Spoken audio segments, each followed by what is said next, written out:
When confronted with harm from another, reflect on the reasons behind their actions. By grasping their perception of right and wrong, you'll empathize and relinquish feelings of shock or anger. Should their moral compass align with yours, forgiveness becomes natural, recognizing you might have acted similarly in their shoes. Conversely, if their moral values diverge from yours, it becomes simpler to pardon the errors of one who is misguided. Within a moral framework, you hold a clear understanding of your own self-worth and the value you assign to yourself, as individuals assess their worth differently. This explains why, when Florus pondered whether to participate in Nero's shows, Agrippinus advised him to proceed. When Florus questioned why Agrippinus himself did not participate, he responded, "Because I do not even entertain the thought." Engaging in such considerations and assessing the value of external factors leads one perilously close to losing sight of their true essence. They risk losing touch with their humanity. If you are distressed by anything external, the pain is not due to the thing itself, but to your estimate of it. And this you have the power to revoke at any moment. The first and most important field of philosophy is the application of principles such as do not lie. Next come the proofs, such as why we should not lie. The third field supports and articulates the proofs by asking, for example, how does this prove it? What exactly is proof? What is logical inference? What is contradiction? What is truth? What is falsehood? Thus, the third field is necessary because of the second, and the second because of the first. The most important, though the one that should occupy most of our time, is the first. But we do just the opposite. We are preoccupied with the third field and give that all our attention, passing the first by altogether. The result is that we lie but have no difficulty proving why we shouldn't. For I am not everlasting, but a human being, a part of the whole as an hour is part of the day. Like an hour, I must come and like an hour pass away. Remember that you must behave in life as at a dinner party. Is anything brought around to you? Put out your hand and take your share with moderation. Does it pass by you? Don't stop it. Is it not yet come? Don't stretch your desire towards it, but wait until it reaches you. Do this with regard to children, to a wife, to public posts, to riches, and you will eventually be a worthy partner of the feasts of the gods. And if you don't even take the things which are set before you, but are able even to reject them, then you will not only be a partner at the feast of the gods, but also is borrowed from fate, which has the power to reclaim it at any moment, often without warning. Therefore, while we cherish our loved ones, we must do so with the awareness that their presence in our lives is not guaranteed indefinitely. In fact, there is no assurance that they will remain with us for an extended period.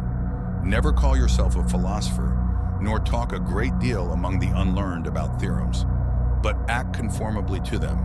Thus, Saturn Entertainment don't talk about how persons ought to eat, but eat as you ought. For remember that in this manner Socrates also universally avoided all ostentation. And when persons came to him and desired to be recommended by him to philosophers, he took and recommended them, so well did he bear being overlooked. So if any talk should happen among the unlearned concerning philosophic theorems, be you for the most part silent, for there is great danger in immediately throwing out what you have not digested. And if anyone tells you that you know nothing and you are not nettled at it, then you may be sure that you have begun your business. For sheep don't throw up the grass to show the shepherds how much they have eaten, but inwardly digesting their food, they outwardly produce wool and milk. Thus, therefore, do you likewise not show theorems to the unknown, but the actions produced by them after they have been digested. Philosophy is not a pursuit embraced for its popularity or to enhance one's image. It is not about mere rhetoric, but about uncovering truths. Its purpose transcends mere amusement or distraction. Rather, it shapes character, provides guidance, and instills discipline.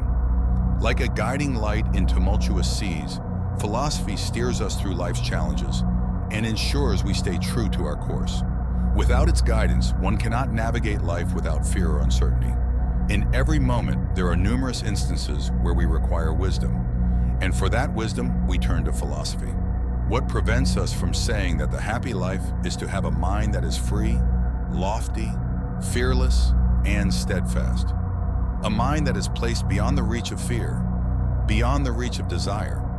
It counts virtue the only good, baseness the only evil, and all else but a worthless mass of things which come and go without increasing or diminishing the highest good, and neither subtract any part from the happy life nor add any part to it. A man thus grounded must, whether he wills or not, necessarily be attended by constant cheerfulness and a joy that is deep and issues from deep within. Since he finds delight in his own resources and desires, no joy greater. We should take to heart the wisdom shared by philosophers and apply it to our quest for happiness. Seek out practical teachings and inspiring words that can be immediately put into practice, avoiding overly complex or outdated expressions. Internalize these teachings so deeply that they guide your actions. In my opinion, there's no greater disappointment than those who study philosophy as a mere skill, yet fail to live according to its principles in their own lives. All you need are these: certainty of judgment in the present moment, action for the common good in the present moment, and an attitude of gratitude in the present moment for anything that comes your way. Do not spoil what you have by desiring what you have not. Remember that what you have now was once among the things that you only hoped for. True happiness is to enjoy the present without anxious dependence upon the future, not to amuse ourselves with either hopes or fears, but to rest satisfied with what we have, which is sufficient, for he that is so wants nothing. The greatest blessings of mankind are within us and within our reach. A wise man is content with his lot, whatever it may be, without wishing for what he has not. Pass through this brief patch of time in harmony with nature, and come to your final resting place gratefully, just as a ripened olive might drop, praising the earth that nourished it and grateful to the tree that gave it growth.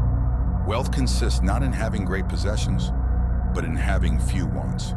Gratitude is not only the greatest of virtues, but the parent of all others. It is not the man who has too little, but the man who craves more that is poor. If you admit to having derived great pleasures, your duty is not to complain about what has been taken away, but to be thankful for what you have been given. Remember that you must behave in life as at a dinner party. Is anything brought around to you? Put out your hand and take your share with moderation. Does it pass by you? Don't stop it. Is it not yet come? Don't stretch your desire towards it, but wait until it reaches you.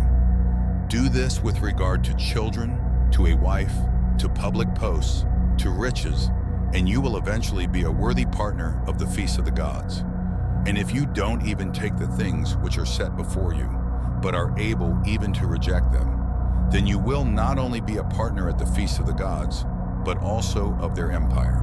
He is a wise man who does not grieve for the things which he has not, but rejoices for those which he has. Think of yourself as dead. You have lived your life. Now take what's to be as grateful as possible. For gratitude is a good thing for ourselves in a sense in which justice, that is commonly supposed to concern other persons, is not. Gratitude returns in large measure unto itself. There is not a man who, when he has benefited his neighbor, has not benefited himself.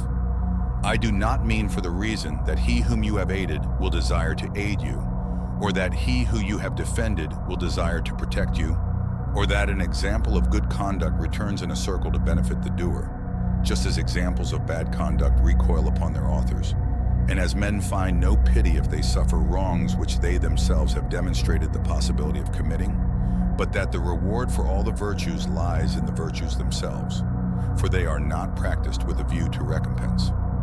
The wages of a good deed is to have it done.